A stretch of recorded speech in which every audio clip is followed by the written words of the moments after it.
নতুন জামা কাপড়, মন্দিরে পুজো দেওয়ার ভিড়, হালখাতা, মিষ্টি মুখ, প্রভাত ফেরির মধ্য দিয়ে মঙ্গলবার 1432 সালকে বরণ করে নিল সবাই।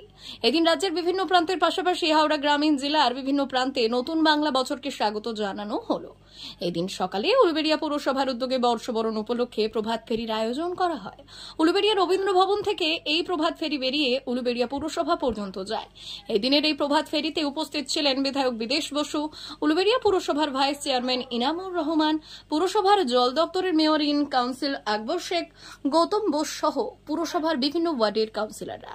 এদিনের এই প্রভাত ফেরিতে বিভিন্ন বিদ্যালয়ের ছাত্রছাত্রী, শিক্ষক শিক্ষিকা থেকে বিভিন্ন সাংস্কৃতিক সংস্থার সদস্যরা উপস্থিত ছিলেন।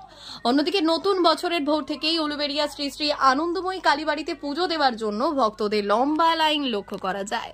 এদিন মা আনন্দময়ীর কাছে পুজো দেওয়া ছাড়াও ব্যবসার শ্রীবৃদ্ধি কামনা অনেকেই খাতা পুজোও করান।